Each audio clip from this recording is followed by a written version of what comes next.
Welcome to the State Bar of Texas podcast, your monthly source for conversations and curated content to improve your law practice. With your host, Rocky Dhir.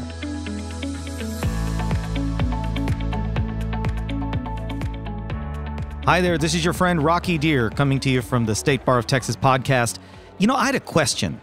I had a burning question that I think maybe you might want to know the answer to. That is, what exactly does our bar leadership do? What do they do all day? We've got state bar directors, we've got the state bar presidents, we've got this whole apparatus. And what exactly are they doing for us? So you know what? I decided we're going to find out. We are not going to sit here and just pontificate. We're going to find the answer. So you know what? I decided we're going to go straight to the source. I dragged a couple of guys right from the hallway. They're literally dragged. Yeah. We've got them handcuffed to their chairs over here. Okay, this is serious stuff. And now they don't get to go until they talk. We've actually got a latte waiting by the side. We told them, look, this thing is going to get cold if you guys don't answer our questions.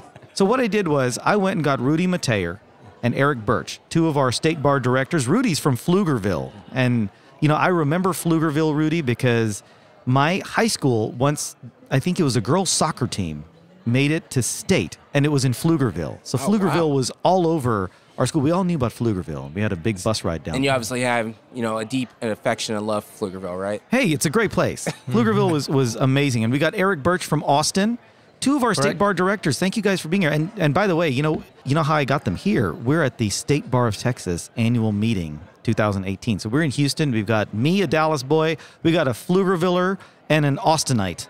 I hope I even said that correctly. You did. You got it right. Did I get it right? Mm-hmm. Okay, on Austinite. Mm-hmm. Okay. Well, guys, thank you both for being here. Not a problem at all. Yeah, this is... Thanks for dragging me over. Yeah, absolutely. I hope I didn't, bind those cuffs too tightly. But, it's a little uncomfortable. I'll let you know. It's okay. But, answer our questions and it'll be over soon. And if you need to talk to a lawyer, we've got plenty of them here. They're all running around us. This is my lawyer right here next to me. Well, he's also cuffed to his chair. So this is interesting. This is kind of the cuffed helping the cuffed. Okay. So guys, tell us, what are some of the initiatives that the State Bar is working on? And as directors, what do you think is new and exciting for us? Well, I can tell you the most exciting thing that came out of the bar meeting maybe in the last day or so, for me, my standpoint was the bar has decided to hire an agency that's going to investigate transparency at the bar. There's been a lot of discussion in the past year about bar transparency, and there were actually a couple of working committees to look into transparency. Those expired by their terms, by the State Bar rules, as of the end of the president-elect's term. Okay. So what the bar decided to do is to hire a neutral agency. Winston is the name of the firm, but it was vetted by a lot of those folks at the State Bar, and they're going to be looking into that over the year because there's just been a lot of talk about transparency, and we've started broadcasting the State Bar meetings now live. So it's kind of like a C-SPAN type thing. Is it's online or? I've been in the meetings, so I haven't had a chance to go out and look at them while they're doing that, so I'm not exactly sure how they work. Interesting. Okay. So transparency, Erich, is what you're finding to be maybe the newest, most exciting thing. I think it's exciting from the standpoint it's been such a topic of discussion that I'm happy that a neutral party is coming in to try to address the question once and for all. So there's been a lot of discussion at the last few board meetings about this issue, and there's a lot of strong feelings on both sides. And so I think to see the board get a neutral party to come in and look at that issue is going to address a lot of questions and hopefully kind of put this to bed for the future, and they'll look at the transparency and also make recommendations if changes need to be made. Wow. And Rudy, what about you? What's kind of got you excited about where the State Bar is going? Well, I think one of the things that I'm pretty excited to see regarding the bar is, in fact, that we're going to be addressing an issue that is a hot topic in this country right now, which has to do with the credible fear and immigration bond hearings going on at the border. No matter whatever political ideology you have right there, everyone agrees that you need to know your rights and issues, concerns regarding what's happening there. And it's great to see the bar trying to go ahead and work with those entities involved there to make sure that people are able to go ahead and help them, in particularly lawyers who are specifically, focused to go ahead and make sure that people understand their rights, understand the issues, concerns, and work together to see if we can find a resolution on this matter. Have you noticed the members of the bar? Have they gotten behind this initiative, or has there been some resistance? What's been your experience? Good question. On that score? We just left the swearing in of our new 138th president, the State Bar of Texas, Joe Longley. Sure. And when he announced this as being part of his initiatives, he got a roaring response from the crowd. Wow. And that's the part where, you know, at times, particularly in this day and age, we see ourselves divided in a variety of issues and a variety of concerns. But one thing it seems like constantly we as Americans can agree on is that when it comes to community, when it comes to kids, that we can focus and work together. And that's what I see the bar doing right here. Wow. Now, Erich, have you seen the same type of universal positive reaction to this initiative? Yeah, I sure did. Just as Rudy mentioned today, doing the State Bar luncheon when the president-elect, or he's president He's now. president now. He's not president. Yeah. As of yesterday, he's president, Joe Longley. And he mentioned that, and that was probably the loudest reception that he got. And this was people from all walks of life and all parts Lawyers of the political spectrum. from all walks of life. Well, sure, lawyers from... Wait, lawyers are people too. I mean, exactly. I mean, lawyers are mammals, right? Yes, they are. Most. I wouldn't. There's a few reptiles I've met. There's a few of us that are even sentient. It's pretty right? So you got lawyers from all walks of life and all across this political spectrum agreeing on this issue to try to address exactly what's going on at the border. And that's the part where you look at things. We had Mattress Mac come speak this morning. Right. Address us at our breakfast. And please remind us, who is Mattress Mac? Mattress Mac from Gallery Furniture right here in Houston, Texas, who went ahead and spoke about what he did regarding his own furniture stores during Hurricane Harvey to make sure he was able to shelter people, providing them food, provide them water. I think we remember that story. Comfort. We remember that story. Yeah. It was making national headlines. And something that he said really rings true, and it's something that stayed with me since the speech, is that people want to know that you care. People want to see people do good. People want to see their community involved. And that's exactly what lawyers want to do. Even as a young kid, when my parents explained to me, the legal profession's role when it comes to civil rights, when it comes to specific issues in this country, the thing that you kept on rallying around is that lawyers do good. Lawyers go ahead and make sure that those people who don't have their voices heard are heard. Lawyers are the ones who are on the front ends trying to make sure that when things need to be addressed in a fashion that, frankly, a lot of people may not be well versed in, they're there standing on the fires. And you keep hearing that over and over again. And you see that, in our practice. You see that when you walk around here. We're on, this floor, and you see all these lawyers involved right here. You see that in what they do in their communities. It's not only heartwarming, but it's also inspiring. I want to play devil's advocate for just a second, okay, and maybe look at another side of this. So we're talking about lawyers wanting to help people, and I personally don't disagree with you. I think everybody wants to help. But there's a couple of issues that appear to be holding some of us back on that score. One is some of those lawyers, younger and some like me that are not so young, who maybe are having trouble finding the careers they wanted. There's the jobs outlook is not what it used to be. So we've got that issue. The second issue is that of mental health and addiction. And there seems to be more focus on that. But is that kind of holding us back, or is that something that we need to be addressing? And what is the bar doing to help on those scores? Well, I have an answer to that I think the two they sound like different answers, but I think they're really related. Okay. One of the speeches that I gave today, it was a panel discussion, was on the pitfalls and perks of private law practice, of solo and small firm law practice. Are you a solo practitioner? I am kind of a solo law practitioner. Kinda. Yes, I know that's hard to get. Do you crowdsource your work? No, I have two law partners who are fantastic, really smart, but they have totally separate practices and also their level of work because they have other obligations. One's a mother and she's raising her kid, wants to devote a lot of time to that. Sure. So there's not as much time as all three spend together. So in a large part, I'm a solo lawyer. I kind of bring in the work that I work on, but I have folks that help me out.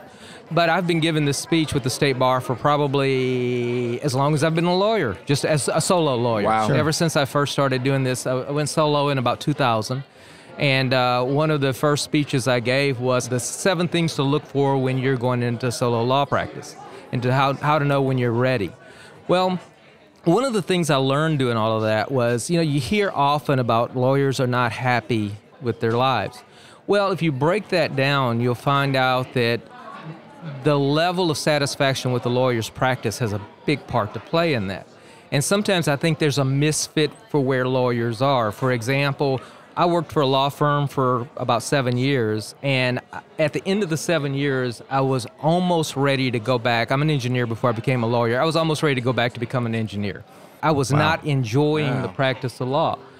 For a number of reasons I spoke, including my wife was a big, advisor on this. She said, why don't you go out and form your own practice? I went out, and I would say within 30 days, I was the happiest as a lawyer I had ever been as a lawyer. And just making that change. I found out a lot of the frustrations I had as a lawyer were not with the practice of law, it was working in a law firm. Now, that's for me. That's not for everyone. Right, of course. I mean, there's a lot of folks who love it, but for me, that was the frustration. So I went out, and I've been practicing as a solo slash small firm lawyer now for 18 years. And I still love it, still enjoy it a whole lot. I mean, there's a lot of other frustrations with being a solo practitioner. So when you get into the other side of this, the mental health issue and those things, first off, the bar has got multiple initiatives. I mean, TLAP. for folks... Yeah, you want to tell us about TLAP? TLAP's a program that we have through the State Bar of Texas where the issues that you were speaking about regarding substance abuse, regarding mental health, frankly, it's pioneered in a lot of ways to make sure that we're on the forefront about those issues. You have an opportunity as a lawyer, if in fact that you personally feel that you can go ahead and benefit your program, refer yourself to the program. At the same time, you can also anonymously go ahead and refer other lawyers that you see maybe suffering from depression, maybe from a variety of different issues to the program. Personally, I have had a couple of very dear friends who've been involved in that program, and it saved their lives. Well, that's good to know. That's very good to know. Especially as a country now that we're focusing more on the mental health aspect as much as the physical aspect when it comes to people. Right. It's wonderful to see, again, well, here's credit where credit due, the bar being on the cutting edge about these things, and Texas Bar realizing the importance of that. How does our bar stack up nationwide, do you think? And I know we're biased because we're all Texas lawyers, but have you had a chance to see how other bars do it and how far ahead of the curve we are? I have not been actively involved in that. Maybe Rudy has more information, but I know that our bar, one of the things I love about our bar is that they are constantly trying to be the best at whatever it is that we're engaged in. The Texas Bar is constantly canvassing the other bars in the country to find out where they stand, what they're doing.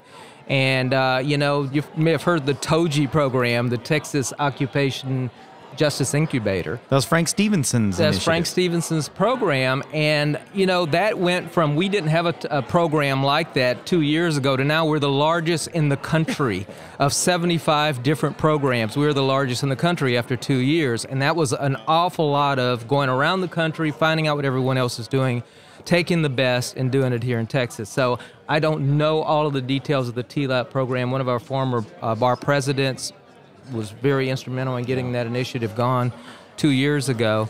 Alan Dubois. Alan Dubois, right. Raising money for the program, yeah. Right. Well, I'll say this, is that Erich alluded to it, and it's true, is that we're constantly, and again, just like you said, we're Texas, so we're better than everybody. No, I'm not going to say that. But what I'll say is that, in all sincerity, we're a leader in the bar in this nation, and we're cutting edge on a variety of issues. I'd say, for example, even TYLA. Right. TYLA went ahead and worked regarding a community policing program before community policing ever became a hot topic, and they won a national award for it. When we're talking about having an incubator program, when we're talking about what we're doing regarding innovation, regarding service to our veterans program, Texas Lawyers for Texas Veterans, has become a national program that's officially now in 50 states. We're the ones who originated that many years ago when we said, wait a minute, these people, men and women, go out here and serve our country, and they're out there on battle lines for us to have our freedom. The least we can do is go ahead and figure out ways to go and provide legal service for them and help them out in the aspects that we have the skill set to do so. So that started here. It was Texas. Yeah. That is very cool. Yeah. Very good. Now, maybe, just maybe, I'm hoping that we've got somebody listening. Maybe, just maybe, we have a future bar leader listening in who says, you know what, I want to get involved and I want to help propel the bar even further along the forefront of the law, nationally and internationally. For that person who is listening, Number one, how do they get involved? And number two, can they contact either one of you to get involved? We could be going for the next hour on this one, I know, especially between Rudy and myself. But You see the smiles on our faces. You guys are a little shy, though. I don't know. Yeah, well, I'm going to try to break out of that and open up a little bit. But I started my first bar committee, I think, was in the late 90s, and I think it was Opportunities for Minorities in the Profession. And I was on that committee a number of years, and the main reason I was on it was because I was interested in the issue. Sure. You know, promoting minorities in the state bar. Then I got onto the Law Practice Management Committee, and the reason I got onto that is because, like I said, I started my solo practice in 1990. I worked very closely with the State Bar Law Practice Management Committee and preparing to go out on my own. Oh, awesome. Apparently, I prepared more than anyone that the bar had ever run into before, and they asked me to start giving speeches on how to, on how to be prepared. So I got into that committee, and it's like one thing led to another. And I've been on so many bar committees. I've been in sections. I've been a section president for the Alternate Dispute Resolution section, and then finally was invited to run as a section representative for the state bar. Has putting all that time and effort in, has it helped your practice? Let's see. You have to define help your practice. Has it made you a better lawyer? Have you learned things from it that you've been able to incorporate into your practice? It absolutely has made me a better lawyer. When you said help my practice, you know, most lawyers think in terms of return on investment. Oh, no, yeah, okay. I see where you're going, but no, I meant right. just help you even as a person. And I do want to talk about that part a little bit later. But no, as a person, now my mentality and part of the reason I became a lawyer was I wanted to help people. And, you know, early on when I went to law school, I kept thinking helping poor people, helping people who were having family issues, those sorts of things. Well, as I got close to the graduating from law school, I realized because I'm an engineer that my best and highest use as a lawyer was actually not abandoning all those years of being an engineer and going to an area that I really didn't have a lot of experience in. So I ended up as an environmental lawyer. Okay. So part of the reason I started getting actively involved in the bar was because now I can do some of the things I originally wanted to do without necessarily being the lawyer who's helping, like, you know, services to the poor or some of the other things that I feel very strongly about. But here I get to be on committees, on boards. I help give the board direction in how those services are provided. So it has been extremely rewarding to me as a professional and as a person to be part of the bar. And you know, I don't think it was until I got onto the board of directors 2 years ago now that I really recognized the deep commitment the bar has to helping the people of Texas with legal services and helping lawyers provide those legal services. Unbelievable. I don't know how it could be any better than what the bar does. And when I say what the bar does, I mean Rudy and me also. Rudy and I spend unbelievable amount of hours going to board meetings, being on committees, and sorts of things that the more you learn about it, the more you want to help. So it's been extremely beneficial to my private practice. So, Rudy, how do you make the time for all this? Because, you know, Erich just talked about the countless hours you both are putting in. So how do you make time for all that and still maintain your law practice? And if my intelligence is correct, you're also on the Pflugerville City Council. Yes. So you've got all this stuff going on. You're either not sleeping or you've figured out how to increase the day by an extra 8 hours. Yeah, what are you doing? I was about to say, we all agree that there's 32 hours in a day, right? Yeah, that's Sure. the way I work it. You know, people ask me that often, and I say this: balance, balance, balance. You know, you've learned in life, you know, you have the 80-20 rule that, you know, 80% of the work done in the world is done by 20% of the people. Sure. If you want something done, give it to the busiest person because they'll figure out a way to do it. And particularly as a lawyer, you get a really, really good job in understanding and mindset of how to go ahead and prioritize things and how to balance things and schedule things. And, you know, I'll be frank, if I didn't have, you know, an unbelievable, you know, paralegal, if I didn't have an unbelievable legal assistant, if I didn't have an unbelievable wife, you know, and how I go about my day, how I go to business, taking care of my family, taking care of my practice, taking care of the bar, taking care of the city, I wouldn't be able to do what I'm doing today. But I will say that the legal career, the training, the mindsets, they get you organized enough for that.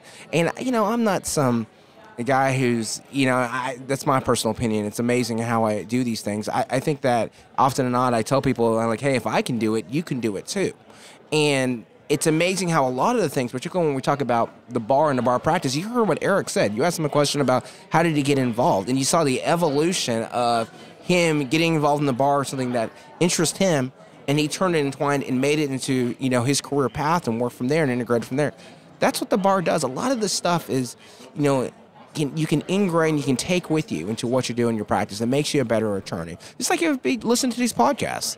You know, if you really want to go ahead and, you know, get an idea, when I say cutting edge in what you're doing with your practice of law, you're going to go and pursue those things. Look at these aspects. Listen to podcasts, look at smart people who know what they're doing, you know, older and wiser mentors who have done it all, you know, and will tell you what they've done well and what they haven't done well. Utilize that information right there and go from there moving forward.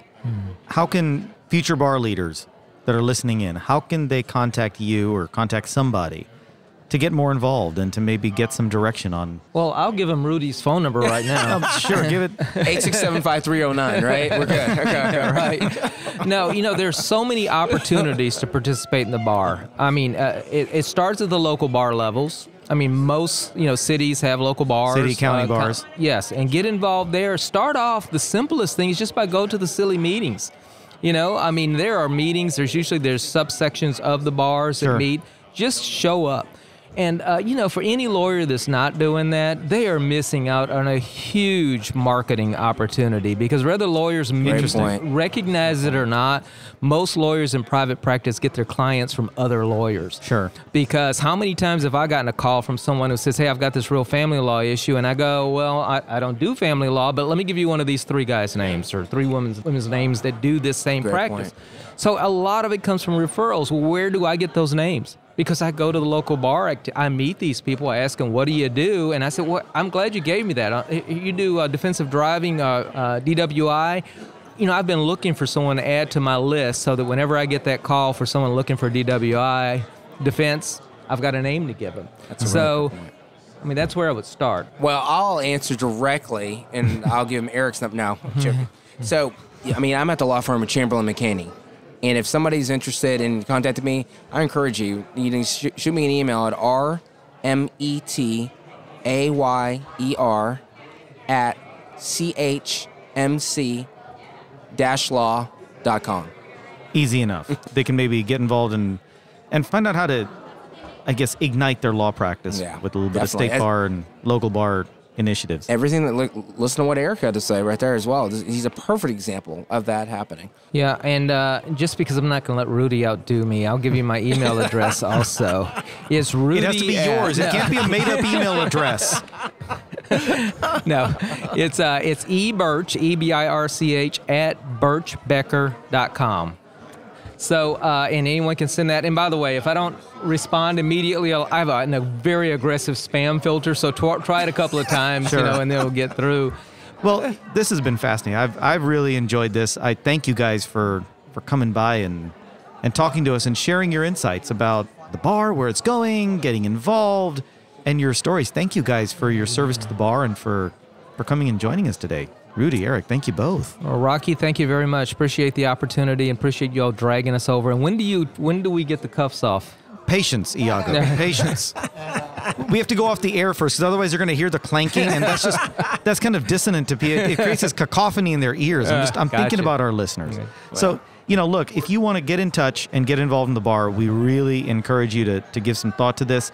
State Bar of Texas is doing a lot of great things, as you can see. We've got some very capable leaders at the helm, some very dedicated men and women from all walks of life who are all trying very hard to continue this tradition of excellence. So, you know, get involved. We encourage you to get out there. If you've enjoyed this podcast, please rate us on Apple Podcasts, on Google Play, on your favorite podcast app, and by all means, go visit LegalTalkNetwork.com to find out more about what we're doing here. Guys, you know, the bar is going places, and we're going places with it, and I thank you for joining us as we learn more about this journey, because after all, life is a journey, and I thank you for tuning in. If you'd like more information about today's show, please visit LegalTalkNetwork.com. Go to TexasBar.com/podcasts, subscribe via Apple Podcasts and RSS. Find both the State Bar of Texas and Legal Talk Network on Twitter, Facebook, and LinkedIn. or download the free app from Legal Talk Network in Google Play and iTunes. The views expressed by the participants of this program are their own and do not represent the views of, nor are they endorsed by, the State Bar of Texas, Legal Talk Network, or their respective officers, directors, employees, agents, representatives, shareholders, or subsidiaries. None of the content should be considered legal advice. As always, consult a lawyer.